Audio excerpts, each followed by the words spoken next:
The Tennison Gambit can come in a couple ways, and it's sort of the reverse of the Anglian Gambit.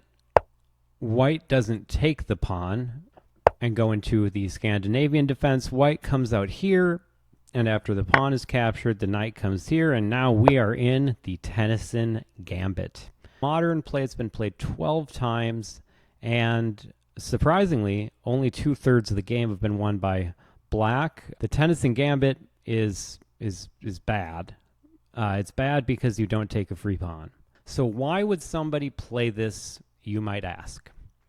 Well, first, let's go into a very fun line, a very fun trap. So from this game from 1912, where we have knight f3, d5, and then e4, so just reversing the move order just a tiny bit, Black does something that you should not do against the Tennison Gambit. They try to hold on to the pawn.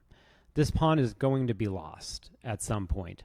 White has a million ways to win it. You can bring this knight out. You can push this pawn. The queen can come here. And if you're not familiar with this idea, after this move, you have this, which is nearly checkmate.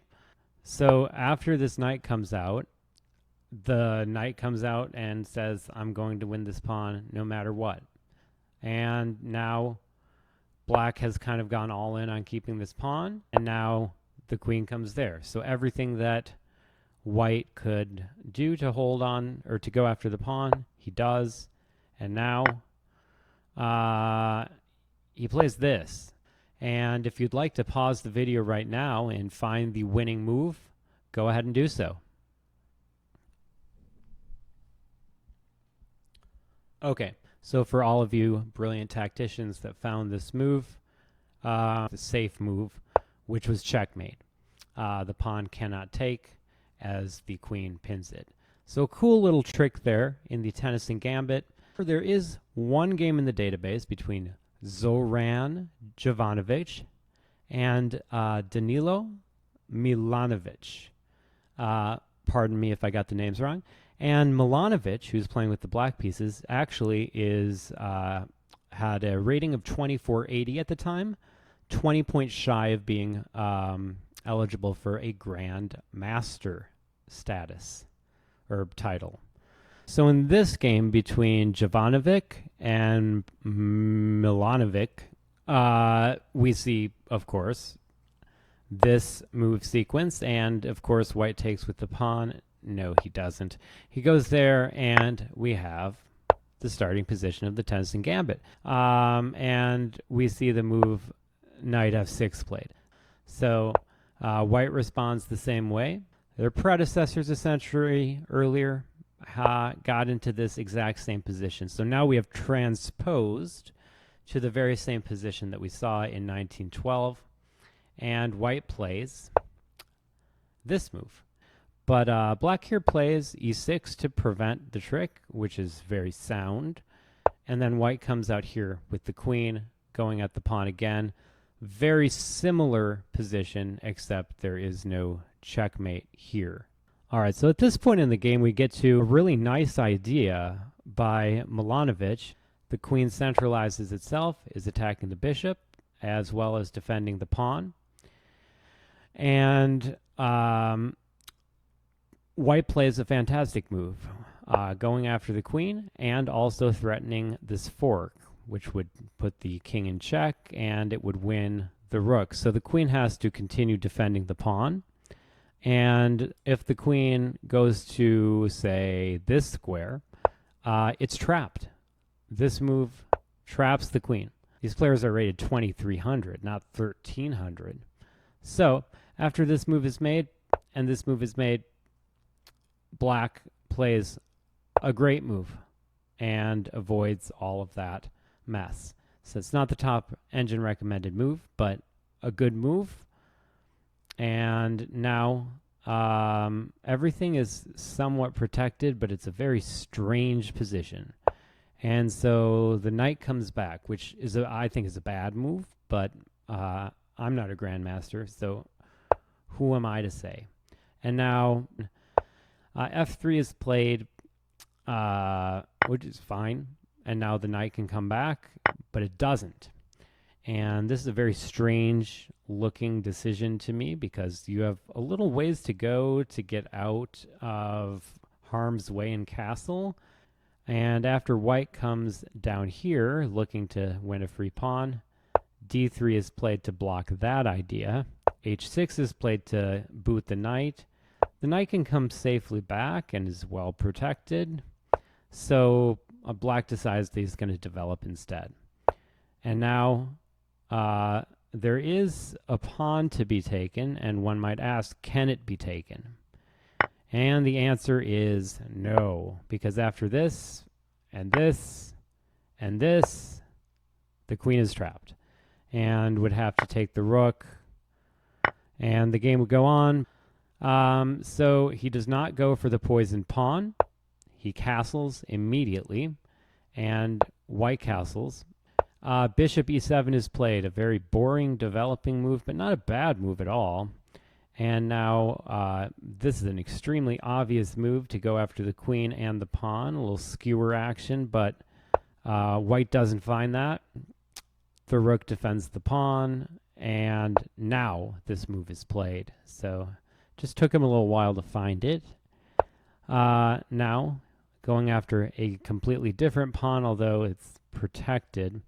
I'm imagining that the idea here is that he's going to bring in the bishop, and he's going to go after it that way. So after this bishop comes back, now it looks like they're going to repeat moves. If you repeat the position 3 times, it's a draw. And so if the queen goes back here, that's it. That's the game. But c5 is played. Black striking. The queen goes here, putting extra pressure on the pawn. Queen a5 is played again, and it would be somewhat reasonable for there to be a repetition in this position as well. The king moves over. Always play king b1 if you can. And then a6 is played, so there will be no repetition. It's quite clear at this point. The engine favors trading off pieces in this position, but white goes back here. Now the knight captures, and he takes back with the pawn. Moving the bishop back here was a big mistake because white can capture here and then here, skewering everything. But he does it in reverse order. So he decides that he's going to take the pawn, removing the defender of the bishop, and now he brings the rook in. Now, and only now, is black ready to kind of double up, and he also has the ability to push these pawns at an opportune moment, while white has a pretty good idea of getting an attack in themselves. I would personally play this move, a little bit of Monday morning quarterbacking going on. So now white prepares to probably make a crazy move like this. He drops the queen back just a little bit further, and now we have queen g2 played. I'm sure he's planning on tripling up, and he does not do it yet. And now he goes after this pawn. If you're looking carefully, this pawn is pinned, so you can play this move, going after the queen, going after the bishop, and the pawn can't take. It's not legal. So the queen moves out of the way to defend, and now we have rook f1. The king moves over, so now he can capture the knight on the next move if it doesn't move, and so he takes, she moves, and the queen takes there, and white's looking surprisingly good. So he takes there, and at this point in the game, the queen moves out of the way, and the move a3 is played. I guess he was worried about this. So in this position, I guess you can just take the pawn if you're white. So he comes in the other way, which is threatening this massive fork. Bam, bam. Thank you, ma'am. And so we have that played. The rook takes back, and now bishop to e3 is played, booting the knight out of the way. Knight e6 is played. The pawn is captured. And at this point in the game, Zoran Jovanovic takes down Milanovic. What else can we say about the Tennison Gambit other than you should never play it? I'm going to play it. Okay, so I'm going to be playing knight f3 first. So we have a 3-minute game, and I'm going to start by playing this. And now, look at this. We might have the Tennison Gambit. We have the Tennison Gambit. Okay. Okay, so now I just have to wonder, okay, I'm just going to play this move, and then I'm probably going to play this and this. Okay, so it gives me the opportunity to go for this tactic. Okay, and he blocks, so very nicely played so far. Now the queen is going to come in here, going after the pawn. And we have a perfect Tennison Gambit so far. It's thrilling. I want to castle, but I'm going to go ahead and I'm going to trade everything. Let's see, can I do that? 1, 2. So knight takes, knight takes, knight take. Yeah. Let's play this. I was just wondering what knight to take with. And now he can take with the knight or the bishop. He doesn't take with either. I would say this is a mistake, very likely. I'm going to take here with it comes with check, so there's that. And then I'm not exact. I guess I have to check him first, yeah? Or no? I have to defend this pawn at the same time as I I guess I have to go back here. Even that is not sufficient, but I will do that. Okay, so now I'm going to come here, and I've lost the game pretty definitively. I'm going to take that. Probably shouldn't have. He had a check. Oh, he's going to do that. He checkmated me. All right. And so I lost. All right. All right, so now I'm going to play a new opponent. Okay, it's my last chance for the Tennison Gambit. I'm going to try the knight f3 variation first. Okay, great. Okay, this is perfect. Okay, so we have the Tennison Gambit on the board, and we are going to follow the logic of our forefathers, bring the queen to this square, and we're going to go for this awesome checkmate. Going here. So now we're going to play... I'm still just going to team up on this. And now I'm just going to play this move, going for that. He plays that, so everything is the exact same so far. Okay, so now we're just going to trade. And so it becomes far less interesting at this point, but that's okay. So now I can't checkmate him like that or anything. Or can I? Let's play this move. Yeah, let's play this. Oh, I can't play that move, really. Let's fianchetto. If I have time for that. Okay, so he does this thing where he's going for that check again. And now just going to double up, And I don't mind the fact that it's defended.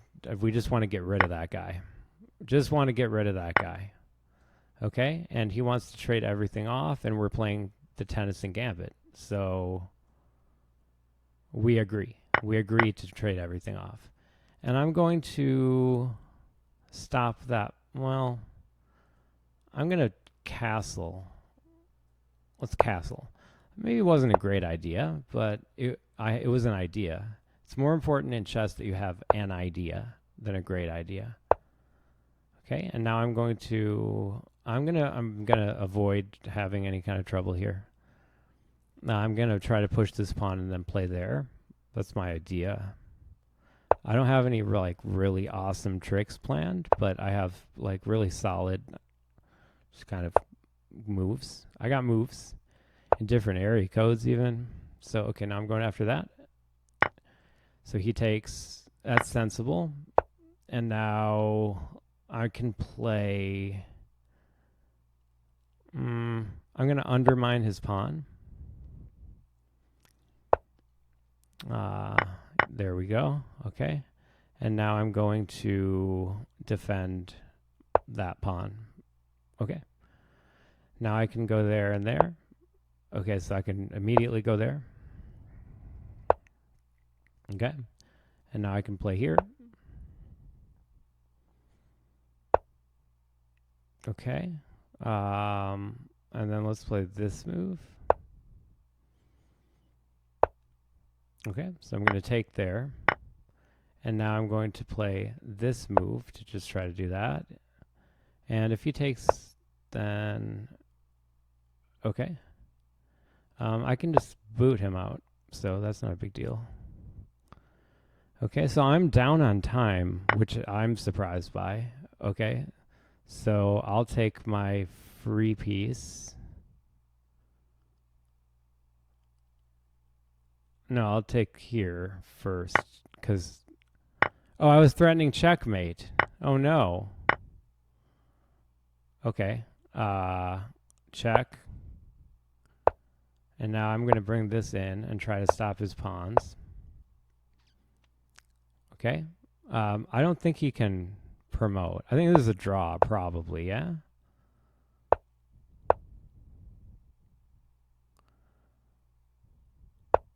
Okay. So now I'm going to come, oh, wait, no, I can check him because he can't go the other way, yeah, okay.